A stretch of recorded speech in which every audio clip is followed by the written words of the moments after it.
오늘은 보이지 않는 것들의 무게, 보이지 않는 것들의 무게라는 제목으로 하나님의 말씀 증가하도록 하겠습니다. 오늘은 그동안 히브리서 강해를 통해 걸어온 길을 잠시 돌아보려고 합니다. 히브리서를 처음 받는 공동체는 흔들리고 있었습니다. 그들은 예수를 믿는다는 이유로 조롱과 손해를 겪었습니다. 어떤 사람들은 갇힌 자들과 함께 고난을 나누었고 어떤 사람들은 자기의 소유를 빼앗기는 일도 겪었습니다.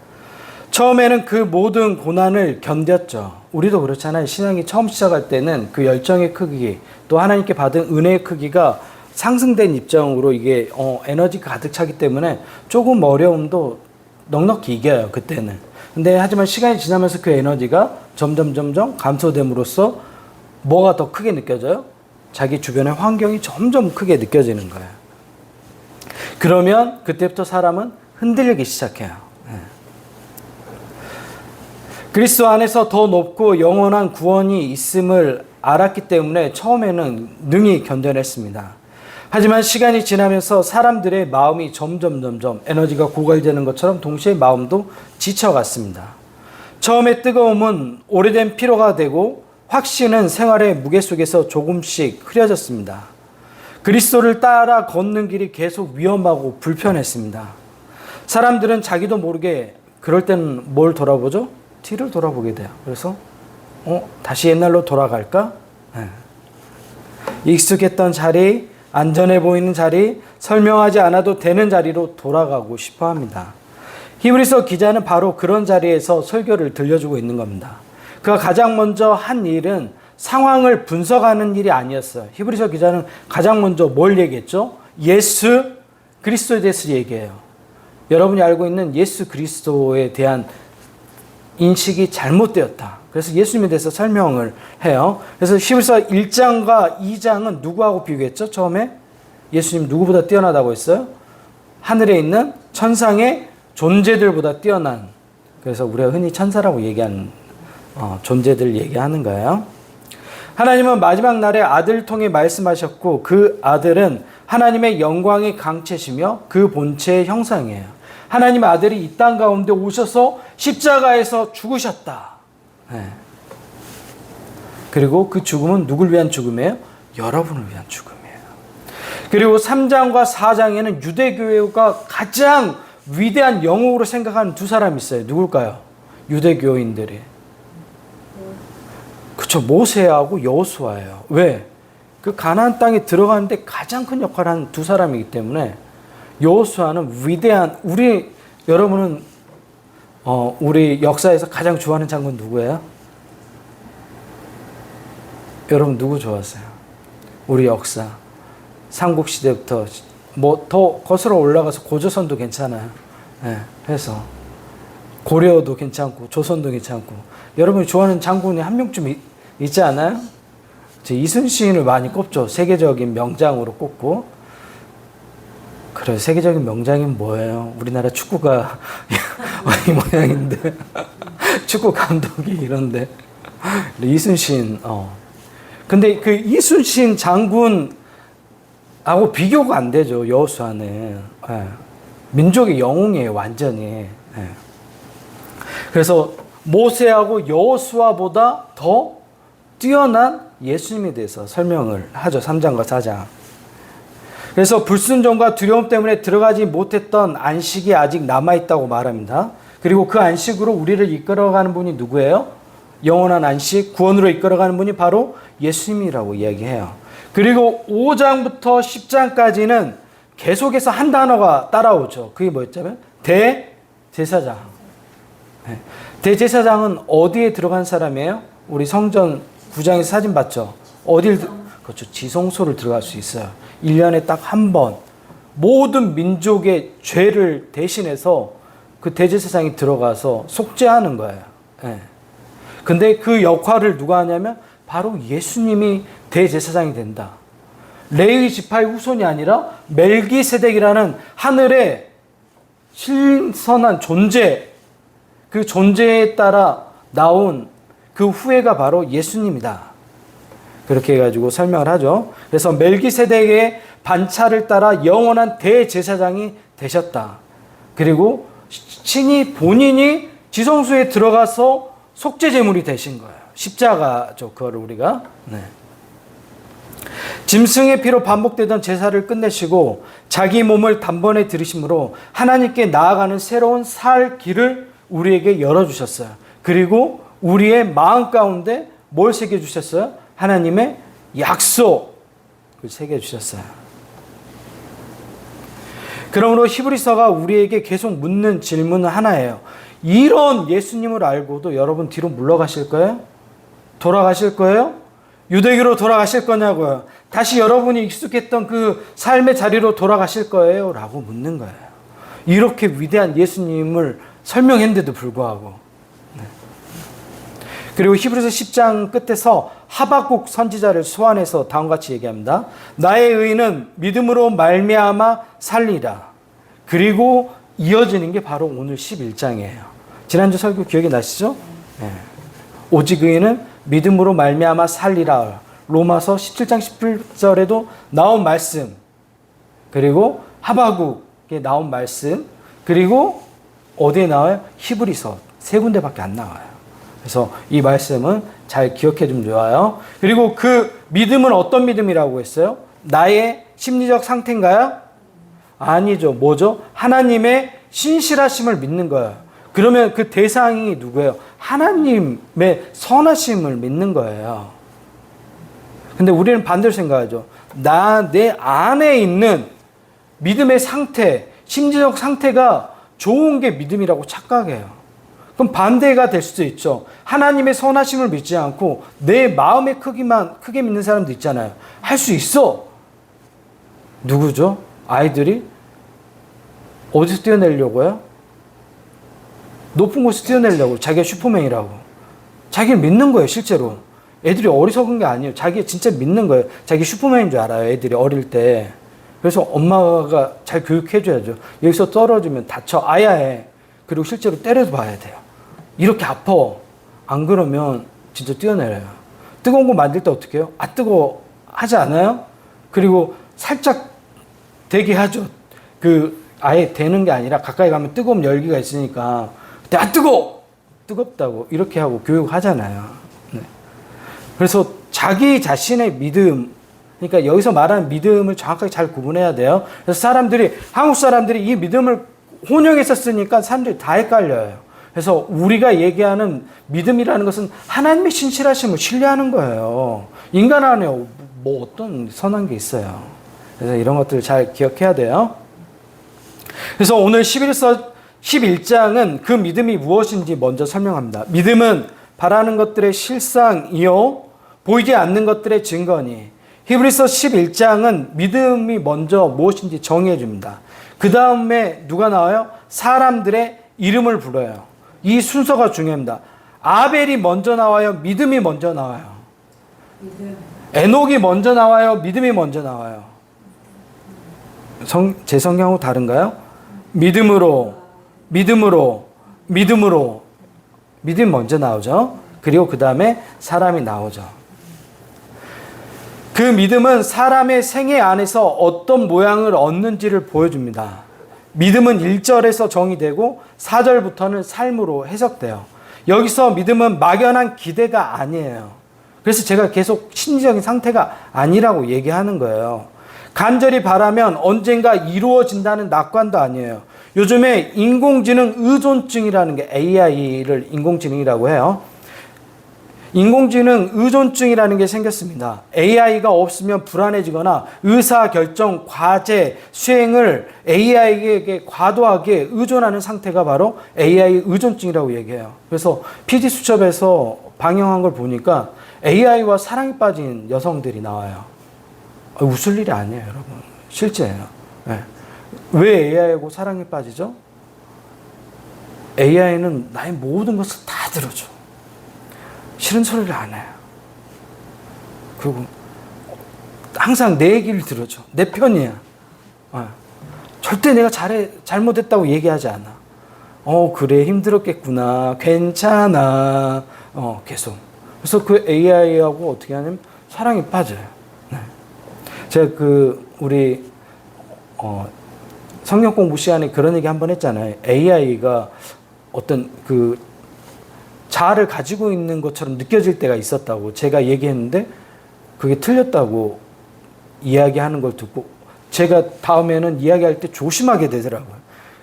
그 도구인데도 불구하고 내가 하나의 어떤 인격체를 대하듯이 내가 대하는 거 보고 그 다음부터는 이제 제가 아주 철저하게 도구로 써요. 그리고 말도 다 반말로 해요. 그러니까 이거 만들어! 이렇게. 왜 틀렸어? 그리고 철저하게. 그래서 10대 청소년들부터 시작해서 어른들까지 AI에 관련된 사회적 문제가 심각해요. 그래서 AI에게 너무 많이 의존하는, AI는 인공지능이잖아요. 우리는 하나님의 형상을 지닌 자연지능을 가지고 있는 사람들. 인공지능이 더 나아요? 자연지능이 더 나아요? 자연지능이 더 낫죠, 당연히. 왜냐하면 인공지능이라는 건 이 자연지능을 따라가려고, 닮으려고, 모방하려고 만든 거잖아요. 근데 우리가 반대로 이걸 의존하고 있어요. 그래서 10대 아이들 심각해요. 그래서 정말 심각해요. 네. 여러분, 가정의 아이들 잘 챙기고 그 설명들을 잘해 줘야 되고 이것은 인간이 사용하는 도구야. 근데 그걸 의존하기 시작하면 굉장히 심각한 문제가 발생합니다. 그래서 우리가 넘어갔죠. 처음에는 고대 사회나 이럴 때는 미신, 샤머니즘에 의존을 했단 말이에요. 그리고 점점 넘어가서 이제 과학의 시대로 돌아오니까 과학의 시대는 어떤 걸 의존해요? 과학을 의존하는데 지금 그 의존하는 대상이 AI예요. 사회적 문제로 대두되고 있어요. 여러분, 그 심각하게 받아들여야 되고 시간이 되면 한번 꼭 보셔야 돼요. 기독교인들은 더 보셔야 돼요. 그런 위험성에 대해서. 다시 히브리서로 돌아와서 그래서 그 믿음이라는 거 얘기하는 게 막연하게 그 대상에 대해서 믿는다 이런 게 아니에요. 그 믿음이라는 게 뭐라고 얘기했어요? 기독교인의 믿음이라는 것은 하나님의 신실하심을 믿는 거예요. 신실하심이 다른 게 아니에요. 하나님이 해왔던 삶의 궤적들이 있을 거 아니에요. 성서는 그걸 보여주잖아요. 하나님이 어떻게 하셨는지. 이 땅 가운데 세상을 만드시고 사람을 만드시고 아담부터 시작해서 하나님이 인간에게 베푼 사랑이 무엇인지 쭉쭉쭉쭉 계속 보여주잖아요. 그 신실하심을 믿는 거예요. 이해되셨죠? 보이는 것은 언제나 무겁습니다. 몸의 통증도 무겁고 생활의 불안도 무겁습니다.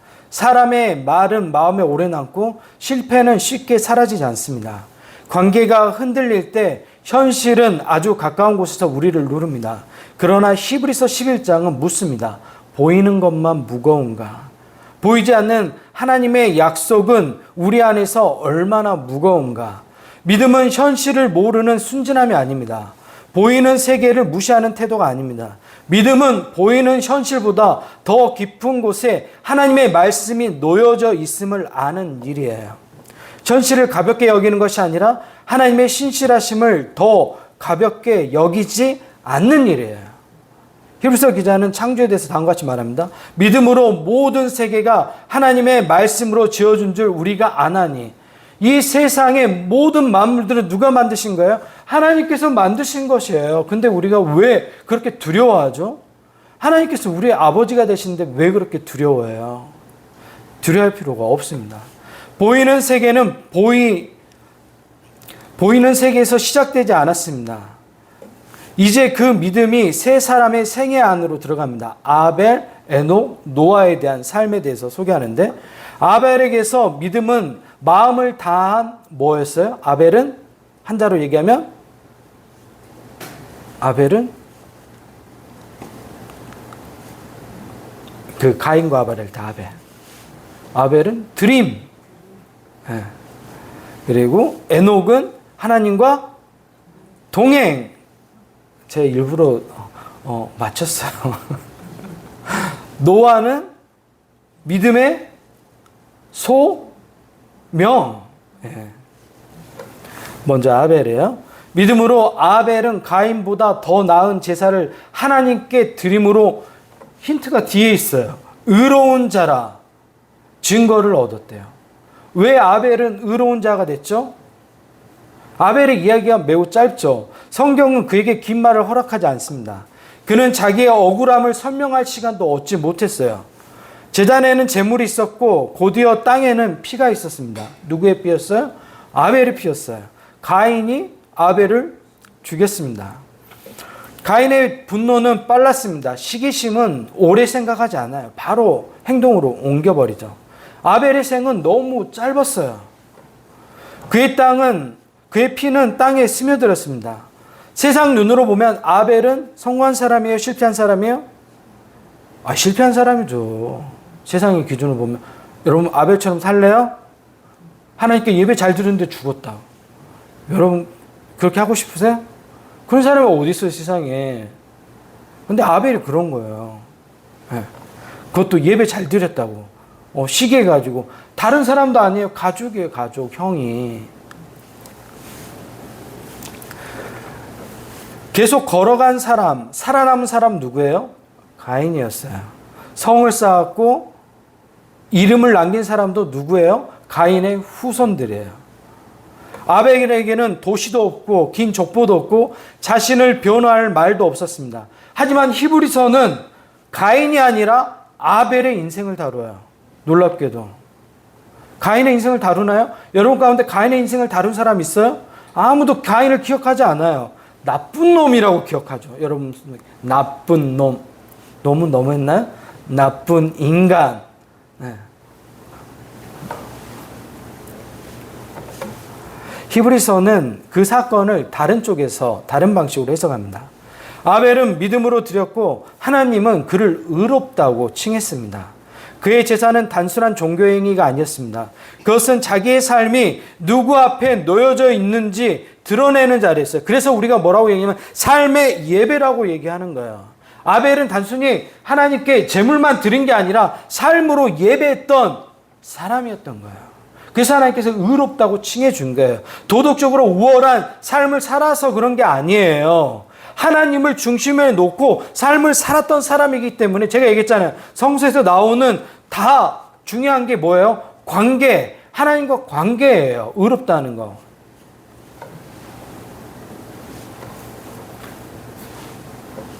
아벨은 믿음으로 하나님께 제사를 드렸습니다. 이 사실 앞에서 우리는 멈춰야 합니다. 그는 믿음으로 드렸지만 결국 어떻게 됐어요? 죽었어요. 그의 드림은 그를 세상의 폭력에서 구해내지 못한 것처럼 보였습니다. 하지만 믿음은 그의 죽음이 마지막이 되게 하지 않았어요. 오늘 이렇게 히브리서 기자는 말합니다. 그가 죽었으나 그 믿음으로써 지금도 말하느니라. 그의 삶이 여전히 우리 삶 가운데 울림으로 다가온다는 거예요. 가인은 아벨의 몸을 죽였지만 그의 믿음까지 죽이지 못했습니다. 땅은 그의 피를 삼켰지만 하나님은 그의 드림을 잊지 않았습니다. 아벨의 죽음이 남긴 메시지는 이것입니다. 믿음은 고통을 피하게 하는 길이 아닐 수도 있습니다. 그러나 믿음으로 드린 삶의 고통은 사라지나요? 하나님 안에서 사라지지 않습니다. 기억돼요. 여러분이 당한 그 모든 삶의 고통들이 하나님께 기억된다고요. 그래서 제가 얘기했잖아요. 요한계시록 4장과 5장에 하늘 예배 실황에 대한 묘사가 나오는데 하늘 예배 실황 때 성도들의 이 땅에 기도가 하늘에서 뭐로 드려져요? 향기로운 예물로 드려져요. 이 땅의 기도가 하늘에 향기로운 예물로 드려진다니까.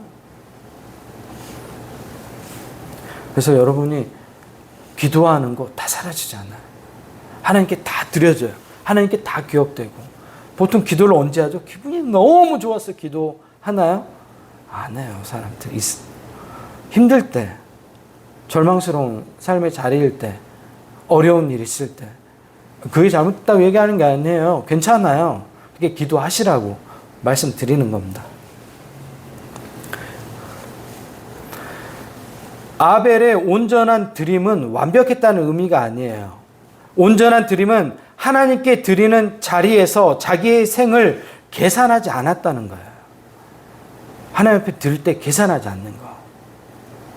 저희 아내한테도 항상 하는 말이에요. 계산하지 마라. 어디 친구 장례식 갈 때 너무 멀면 갈까 말까 고민되면 그냥 가라. 누구에게 뭔가 줄 때 어떻게 하지 마라. 그럼 계산하지 말고 그냥 드려라. 계산하면 자기가 똑같은 헤아림을 받게 돼요. 그래서 계산 없이 다 드려야 돼요. 하나님께는 마찬가지예요. 하나님께 계산 없이 드리잖아요. 정말 여러분이 그 드린 것보다 훨씬 많은 것들로 우리에게 다시 돌아와요. 저도 인생이 그래요. 보면. 제가 하나님께 드린 거는 정말 작거든요. 근데 하나님께 받은 게 너무 커요. 저는 지금도 제가 이렇게 살 수 있는지 전 지금도 의심이 들어요. 내가 왜 어쩌다가 이렇게 살고 있지? 저는 이렇게 살 수 없는 기질적인 사람이고 삶의 자리였어요. 근데 저도 놀라고 제 친구들도 아직도 놀라요. 제 친구들은 아직도 제가 돌아오길 기도하고 있어요. 이제 그럼 목사 그만둬라. 원래 네 모습으로 돌아와. 이제 그만해. 이제 연기 그만해라. 그거 힘들지 않냐. 근데 저 아직도 잘 하고 있죠?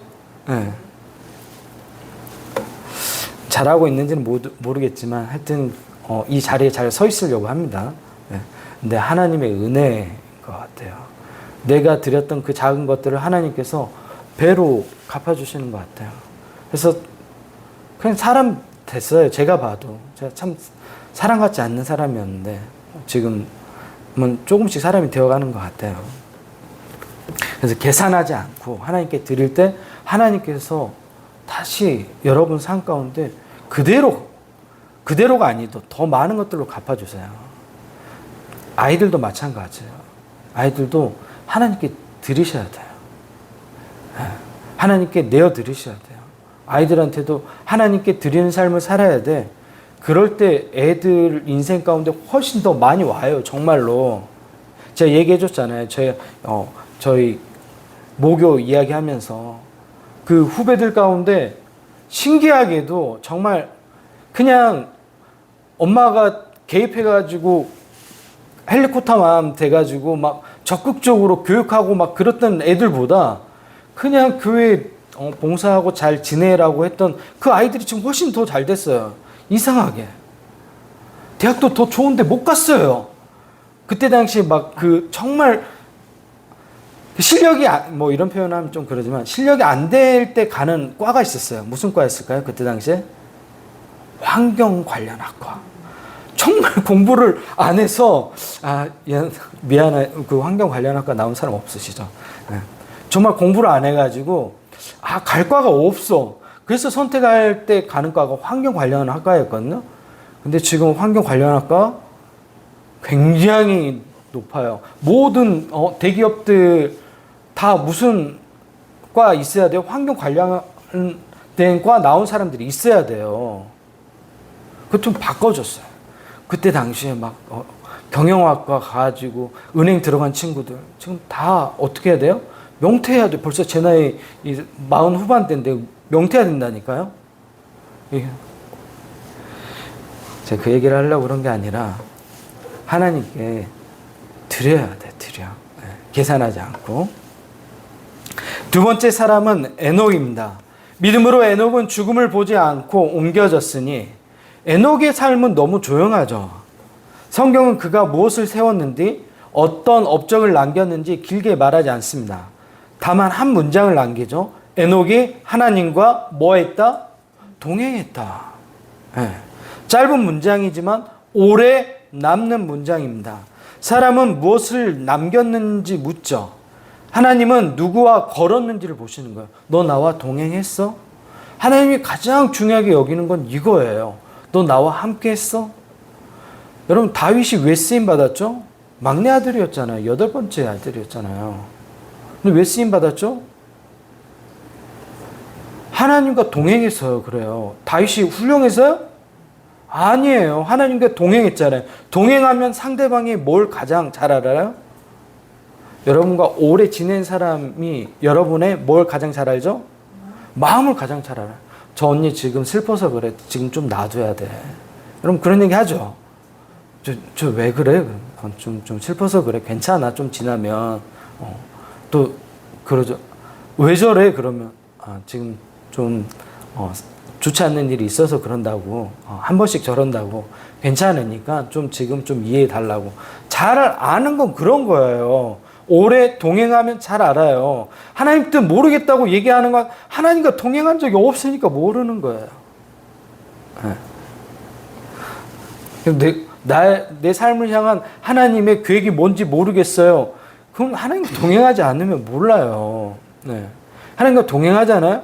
그럼 선명해, 기준이 그냥. 네.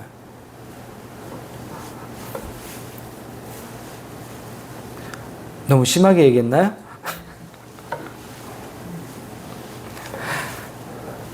그 믿음은 길 위에서 조용히 쌓였습니다. 하루를 걷고 또 하루를 걷고 같은 방향에서 다시 걸었어요.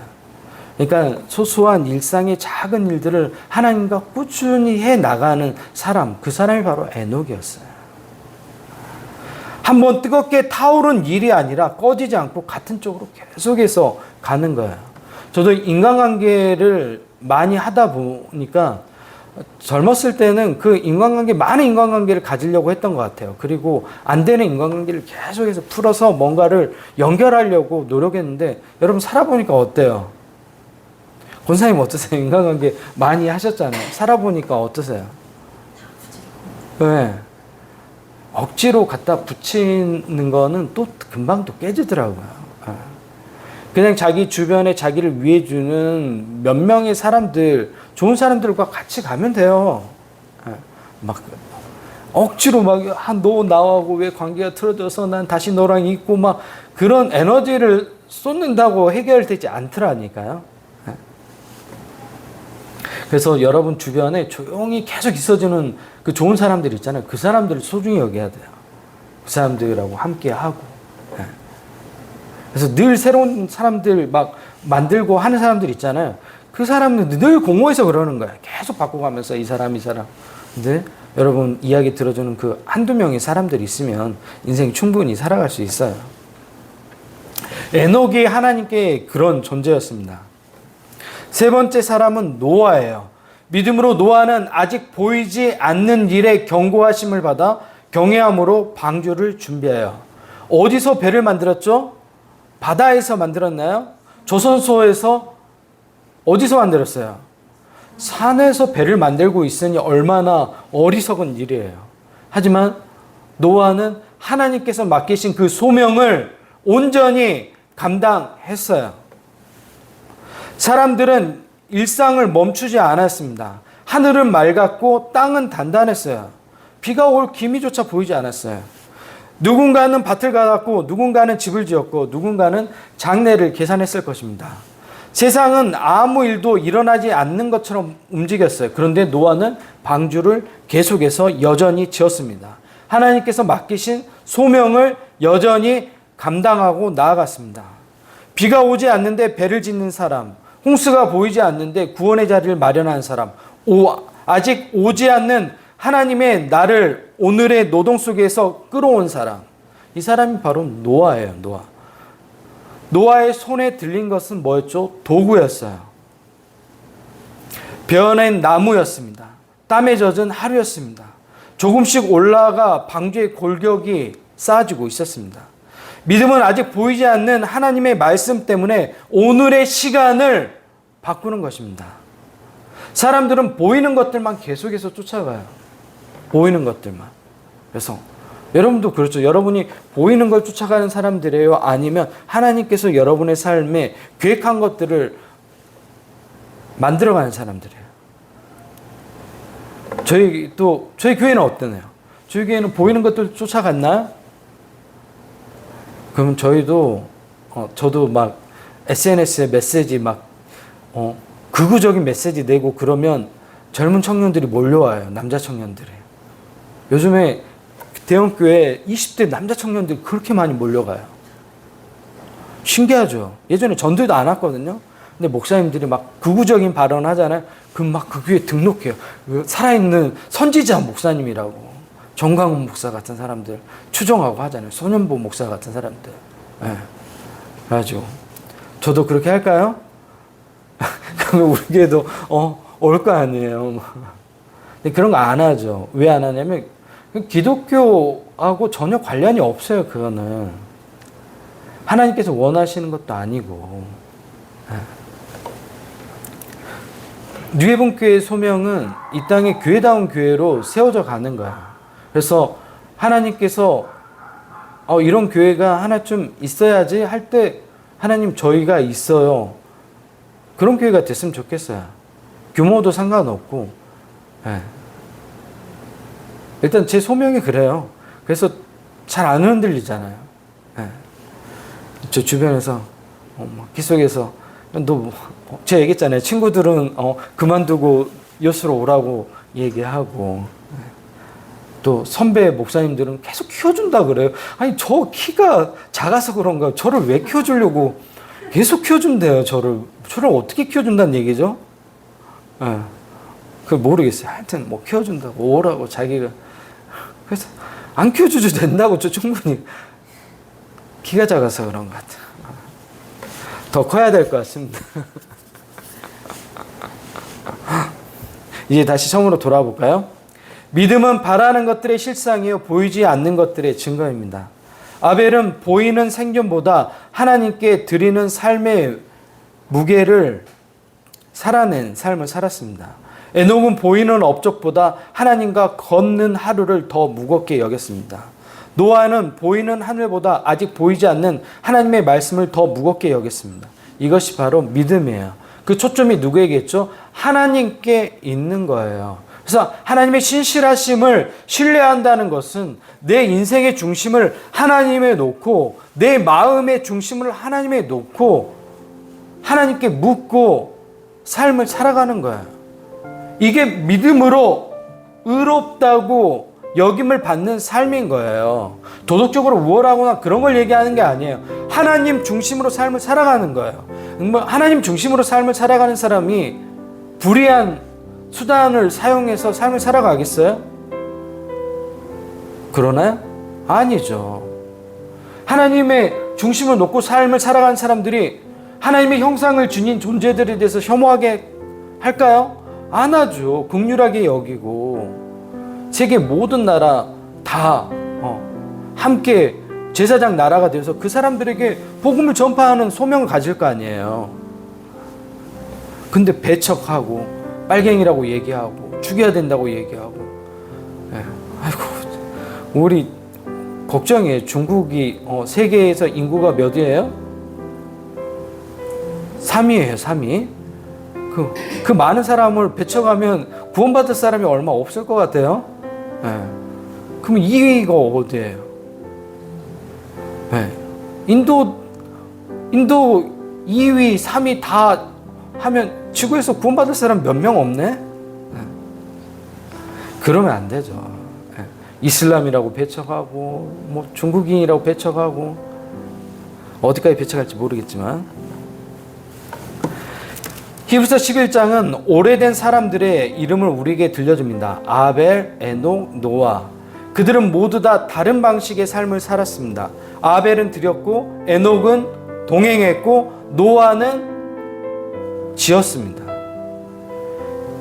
그러나 그들의 삶을 움직이는 것은 하나였습니다. 보이지 않는 하나님의 신실하심이었습니다. 믿음은 무엇으로 살아요? 의인은 믿음으로 사는데 이 믿음은 하나님의 신실하심을 신뢰하는 것입니다. 다 보았기 때문에 그 길을 걸어가는 거예요? 아니죠. 보지 못했지만 하나님의 신실하심을 신뢰하기 때문에 그 일들이 내 삶 가운데, 우리 삶 가운데, 우리 자녀의 삶 가운데 반드시 일어날 것을 신뢰하는 거예요. 여러분, 보이지 않는 하나님의 약속을 가볍게 여기면 안 됩니다. 보이는 현실이 크다고 해서 하나님의 신실하심이 작아지는 것이 아닙니다. 아직 손에 잡히지 않았다고 해서 하나님의 약속이 사라지는 것이 아니에요. 의인은 그렇게 사는 거예요. 보이는 결과 때문이 아니라 신실하신 하나님 때문에 사는 겁니다. 여러분 모두 신실하신 하나님을 신뢰하고 삶을 살아갔으면 좋겠습니다. 오늘 믿음으로 이 믿음이 뭐라고요? 하나님의 신실하심. 우리 요즘 언어로 바꾸면 우리의 삶 중심에 누굴 놓는 거예요? 하나님을 중심에 놓고 삶을 살아가는 거예요. 내 인생이 아니라 하나님께서 나에게 주신 삶을 사는 거예요. 여러분 모두 그런 삶을 살아가는 누에본교회 성도들 모두가 되시기 바랍니다. 기도하겠습니다.